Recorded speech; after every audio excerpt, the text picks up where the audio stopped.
Assalamualaikum warahmatullahi wabarakatuh. Selamat pagi, selamat siang, selamat sore, selamat malam teman-teman semua. Kami dari kelompok 2 yang beranggotakan Daniel Iakarino, Ahmad Fakih Farevi, Koni Bimawan, Muhammad Ridan, dan Nanda Wijaya ingin mempresentasikan atau mereview sebuah sinema film yang berjudul Oppenheimer yang kebetulan rilis pada tahun kemarin dilihat dari kacamata budaya visual. Yang pertama, apa sih itu sinema? Sinema adalah istilah kata dari sinematografi yang merupakan kata serapan dari bahasa Inggris sinematografi yang berasal dari bahasa Latin, yaitu kinema yang berarti gambar.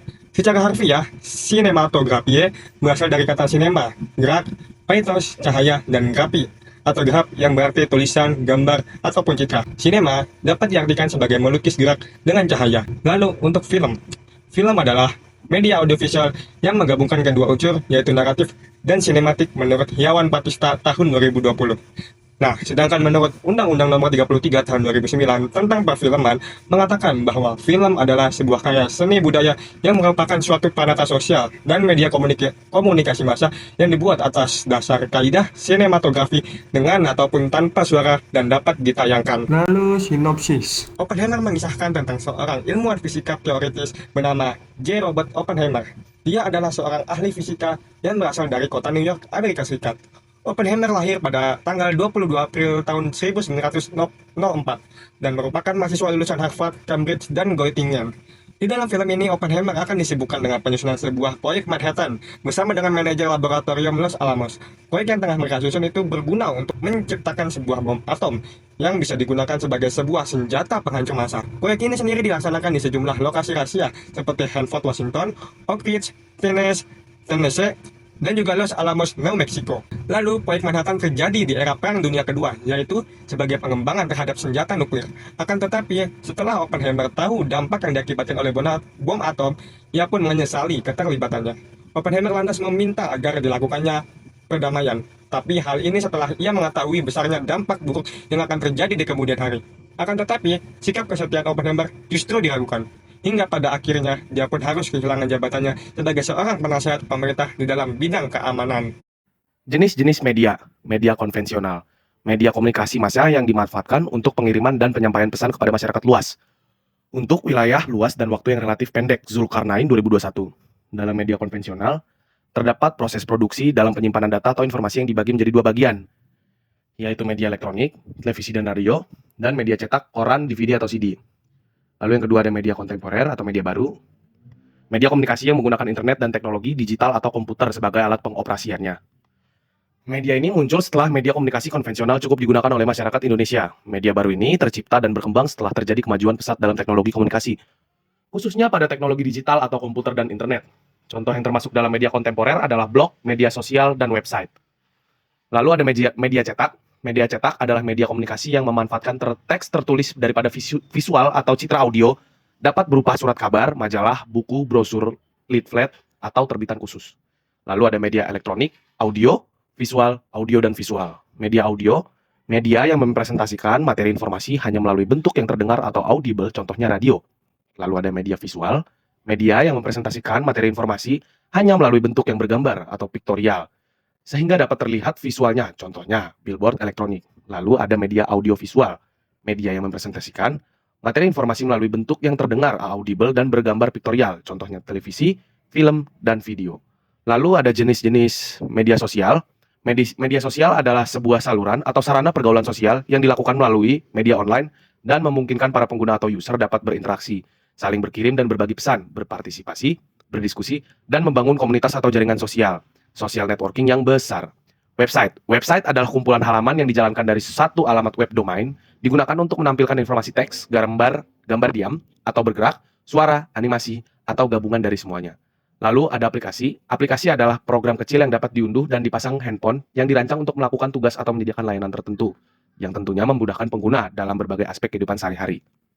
Lalu ada jenis-jenis film. Ada drama. Film yang berfokus pada pengembangan karakter dan emosi biasanya mengangkat cerita yang serius tentang kehidupan, keluarga, atau hubungan manusia. Lalu ada film komedi. Film yang dibuat untuk membuat penonton tertawa dengan situasi lucu, dialog kocak, dan karakter yang menghibur. Lalu ada film aksi. Film yang penuh dengan adegan-adegan menegangkan, seperti perkelahian, kejar-kejaran, dan ledakan. Fokusnya pada aksi fisik dan petualangan. Lalu ada film petualangan, film yang mengikuti perjalanan atau misi karakter utama, seringkali melibatkan eksplorasi tempat baru dan tantangan besar. Lalu ada film fiksi ilmiah, film yang mengeksplorasi konsep futuristik, teknologi canggih, luar angkasa atau kehidupan di masa depan, seringkali mengandung elemen ilmiah dan imajinasi. Lalu ada film fantasi, film yang melibatkan elemen magis, dunia imajinatif, dan makhluk supranatural, biasanya berlatar di dunia yang berbeda dari dunia nyata. Lalu ada film horor, film yang dirancang untuk menakut-nakuti dan mengejutkan penonton, seringkali melibatkan hantu, monster, dan situasi menegangkan. Lalu ada film thriller, film yang penuh ketegangan dan misteri, seringkali melibatkan plot yang rumit dan pengungkapan rahasia. Tujuannya untuk membuat penonton tegang dan penasaran. Lalu ada film romantis, film yang berfokus pada cerita cinta antara dua karakter utama, seringkali menampilkan kisah tentang hubungan dan percintaan. Lalu ada film musikal, film yang menggabungkan cerita dengan nyanyian dan tarian, karakter seringkali mengekspresikan emosi dan cerita melalui lagu. Selanjutnya ada dokumenter. Dokumenter adalah film yang menampilkan kenyataan dan fakta, biasanya tentang peristiwa, orang, atau isu tertentu. Tujuannya untuk mengedukasi atau memberikan wawasan kepada penonton. Selanjutnya ada animasi. Film yang dibuat dengan teknik animasi, baik itu gambar tangan, komputer, atau teknik lainnya. Biasanya ditunjukkan untuk anak-anak, tapi juga banyak yang cocok untuk semua usia. Selanjutnya ada kriminal. Film yang berfokus pada dunia kejahatan seperti perampokan, pembunuhan, dan investigasi polisi, seringkali melibatkan detektif atau penjahat. Selanjutnya ada sejarah. Film yang berdasarkan peristiwa nyata dari masa lalu, menampilkan tokoh dan kejadian sejarah. Lalu ada biografi. Film yang menceritakan kehidupan seorang yang nyata, yang biasanya tokoh terkenal atau berpengaruh. Genre pada film Oppenheimer adalah biografi dan sejarah.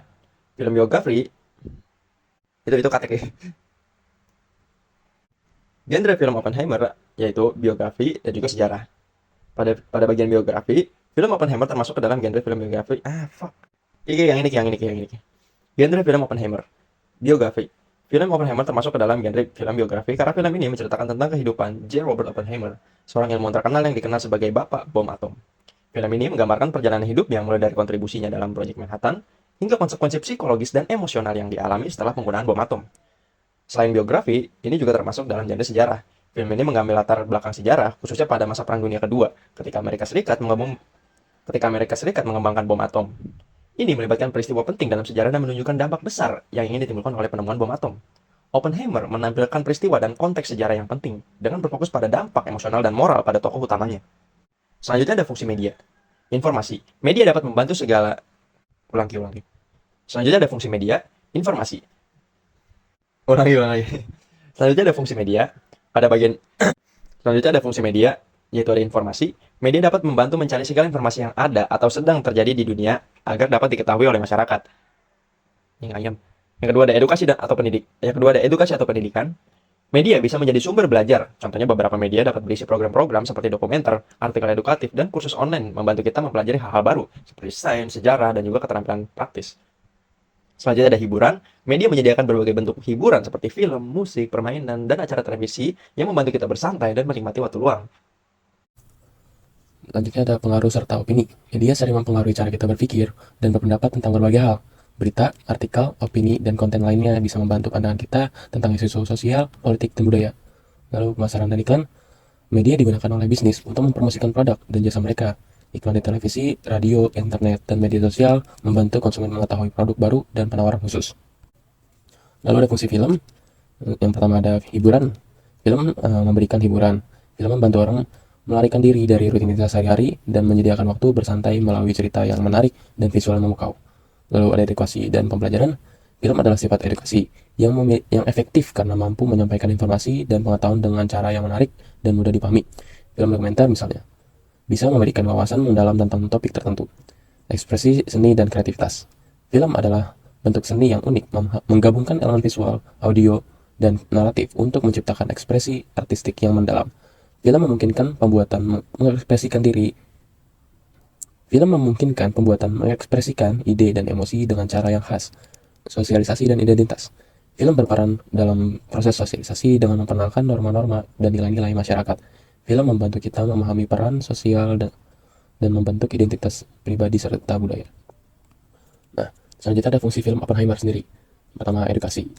Film Oppenheimer termasuk ke dalam genre film biografi, karena film ini menceritakan tentang kehidupan J. Robert Oppenheimer, seorang ilmuwan terkenal sebagai Bapak Bom Atom. Seorang ilmuwan yang terkenal yang dikenal sebagai Bapak Bom Atom. Film ini menggambarkan perjalanan hidupnya, mulai dari kontribusinya dalam proyek Manhattan hingga konsekuensi psikologis dan emosional yang dia alami, serta penggunaan bom atom. Sejarahnya sendiri, film ini membantu meningkatkan kita akan pentingnya peristiwa sejarah, membentuk dunia modern, dan pentingnya belajar dari masa lalu untuk menghindari kesalahan yang sama di masa depan. Lalu ada inspirasi dan motivasi. Kita sering kisah tentang dedikasi ilmuwan dalam proyek ini bisa menginspirasi generasi muda untuk menggelar karir di bidang sains dan teknologi, serta untuk memikirkan dampak dari pekerjaan mereka. Lalu ada sosial dan moral kehidupan. Film ini disodorkan kepada dilema moral. Film ini disodorkan kepada dilema moral dan etis yang dihadapi oleh Oppenheimer. Film ini mendorong penonton untuk berpikir kritis tentang dampak dari tindakan mereka sendiri dan teknologi dalam masyarakat. Lalu seni dan hiburan. Sebagai karya seni, film ini menyediakan hiburan dan juga pengalaman sinematik yang mendalam untuk cerita, akting, dan sinematografi yang berkualitas tinggi. Teori budaya visual. Dalam budaya visual, erat kaitannya mengenai citra. Citra memiliki arti gambaran yang berarti gambaran atau kerangka yang dikirim oleh objek-objek kepada alat indera manusia sehingga membentuk persepsi di otaknya. Dapat disebutkan bahwa citra adalah representasi visual akan sesuatu. Citra lebih dari hanya sebuah gambar visual. Kotler berargumen bahwa citra merupakan seperangkat keyakinan, gagasan, ataupun kesan yang dimiliki oleh seseorang terhadap suatu objek. Citra membangun makna dunia. Citra merupakan relasi simbolik di antara manusia dan dunia objek, membutuhkan aktualisasi dirinya ke dalam berbagai dunia objek. Interpretasi. Film ini menampilkan Oppenheimer sebagai sosok cerdas dan haus pengetahuan, namun juga dihantui oleh moralitas dan konsekuensi penemuannya. Konflik internal perasaan bersalah dan ketakutan atas kekuatan destruksif yang diciptakannya menjadi sorotan utama. Ia digambarkan bimbang antara ambisi ilmiah dan tanggung jawab kemanusiaan di bawah tekanan politik. Film ini menghimbari penggambaran heroik terhadap Oppenheimer. Keputusan politik dan tekanan pemerintah turut mempengaruhi perannya dalam proyek Manhattan. Latar film ini menggunakan teknik sinematografi hitam putih dan berwarna untuk menampilkan perspektif subjektif dan objektif. Ini yang membuat penonton mempertanyakan citra resmi Oppenheimer. Singkatnya, film Oppenheimer berusaha memberikan gambaran yang lebih dalam dan kompleks tentang J. Robert Oppenheimer, bukan sekedar sosok penemu bom atom. Quotes, "No, I'm become the destroyer of the world, J. Robert Oppenheimer."